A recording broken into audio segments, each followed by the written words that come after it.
What's up, parents? Welcome back to Teenager Tuesday. My name is Elijah Keck. I am the student pastor at the McKinney campus, and I'm going to be doing this one alone. Normally, I got someone with me, but today I'm flying solo by myself. No big deal. And, these are always just great little sessions. The culture updates are just great little sessions for us just to talk about what's going on in students' lives, but also it's just a great way to have a better understanding of what life your students are living and where they're at in society and culture.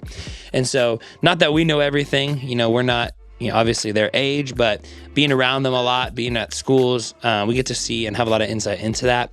And so, I do want to say this. I think something that Gen Zers get very confused about is why millennials and boomers and Generation X, whatever, why they are always doubting them or why they're always judging their generation. And I truly believe that Gen Z and Alpha are the next generation, and they're going to make a huge impact on the world and on our youth group and on our church, and they're the future of our church, and I think they're going to do really incredible things. And I think one thing for parents to know and for pastors to know and for anybody to know is kind of the difference. What is the difference between Gen Z and the generations before them? So I wrote down 6 ways that Gen Z is different than their parents and their youth pastors. And so these are some things they might not surprise you. Maybe they will.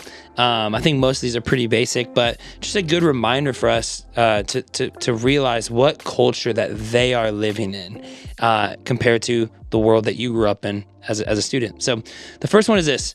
Gen Z embraces diversity more than any other generation before it.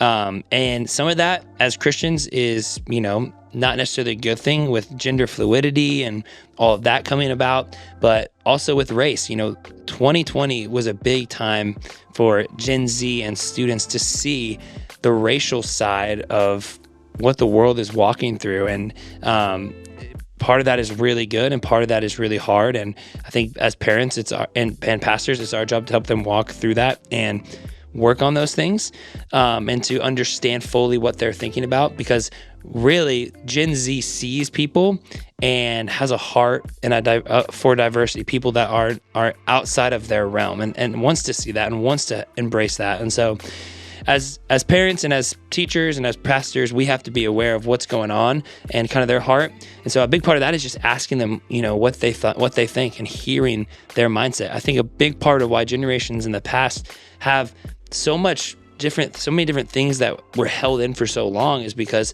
parents and people weren't asking tough questions, weren't asking them how they actually felt about things. Instead, they were just trying to teach them all the things that they know. So ask your students about diversity, kind of what are their thoughts, what does diversity look like in their school, in their friend groups. And that's not just diversity with skin color, that's diversity with maybe they have friends that are gay. They most likely do. They're living in a school that most likely is going to have students and maybe even teachers that are gay. And so just having those questions, asking those questions, seeing the world that they live in. Number 2, you guys probably know this one. They are the most stressed generation of all time, and it's not even close. I think there's a report that the average student has stress levels that are higher, about the same level that would have sent people to a psychiatric ward in the 1980s. So that's the amount of anxiety that these students are living in and walking in at all times. You got to remember their comparison. Even when I grew up, I'm 28. Even when I grew up as a teenager, my comparison was against people in my school, was against family. Their comparison is against people on the internet, people like millions and millions of people. So they're opening up that comparison world, not just to the people in their community, but the people in the world. And obviously that's a bad place to be because there's always going to be someone that's bigger and better at whatever you're into. So there's a stress level with that. They also have this academic stress, a societal stress. And so they have all these things working against them and causing their stress levels to go through the roofs. And so as a parent, you probably know that and have worked on ways and talked about ways to help students with their stress. I think a big thing is just listening, hearing what they're walking in, not trying to solve all their problems, but just hearing what life is throwing at them and, just loving them through it. understanding where they're at is a huge thing on helping with their stress. Second one is this: they are social justice minded. They are social justice minded. It's a little different from the last few generations where, millennials elected the first black president.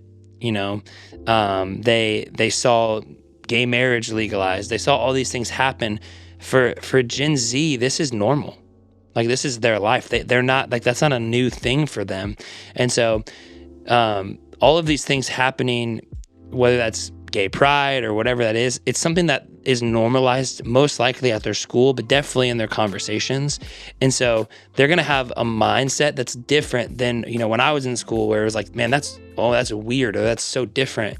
It's not so different anymore. And so we can't be upset with students that this is something that they're learning in their culture at their school, because that's what's happening at their school. And so being aware of what they're hearing and what people they're around, like I said, is a big thing. Number 4, they're hyper dependent on technology. I think there's a lot of memes going around about iPad kids. I think that's kind of what it's talking about. This generation has never had a time without Facebook, without Netflix, without YouTube, without internet, without phones, without the world in their hands. And that can be a really good thing. And I think that can help, the future grow and technology grow and their minds grow.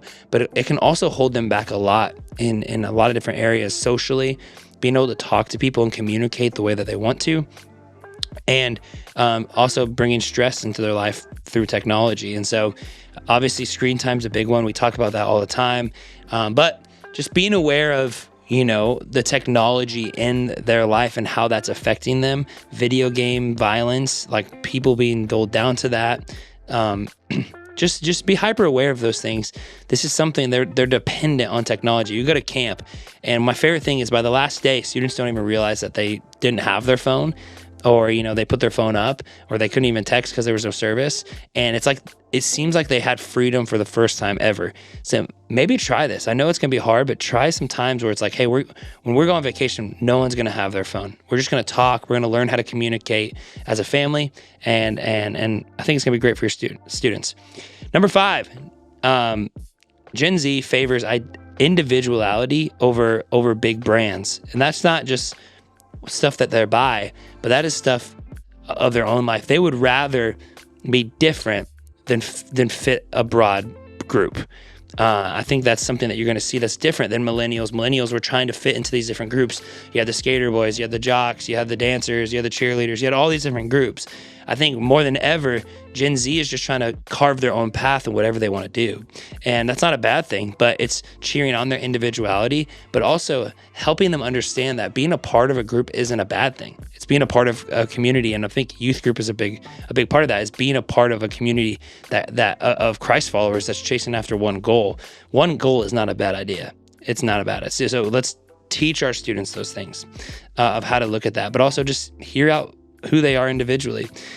And then number 6, I love this one, that they are entrepreneurial. I don't know how to say that word, but pretty much they are people, they are students that are wanting to be financially minded for the future. How that's going to play out is students aren't looking at the most expensive colleges. Students aren't even looking at colleges sometimes. They're looking, like, I just talked to a junior in high school who was saying, oh yeah, I'm skipping college. I'm just going to get my real estate license because that's the easiest way to make money. So students are already looking at, how can I just get straight from school to not always be a student and get into a ton of debt, which millennials, hello, we're in trouble for that. But they're looking at, how can I start making money now? How can I start getting a job and focusing and getting to a good place, which is an amazing thing. So I think championing that and encouraging them in that, but also helping them see the bigger picture of that. Like, hey, you still have time to be a kid. You don't have to go make money. You don't have to go do these things. Like, there's one of our middle schoolers sells tennis shoes online. It's like, hey, like, you don't have to do those things, but you can champion them and encourage them in that, but also give them space to, like, learn what it's like to be a kid and have time to do that. So those are some of my 6 biggest differences between millennials and Gen Z. I hope you guys like that. If you have any thoughts on that, man, make sure to talk to your student pastors about that. If you've seen any of these in your own students, talk to your student staff about that. They would love to hear more about that. Remember, you are not alone. You can do this. God is with you, and so are we. We'll catch you next time.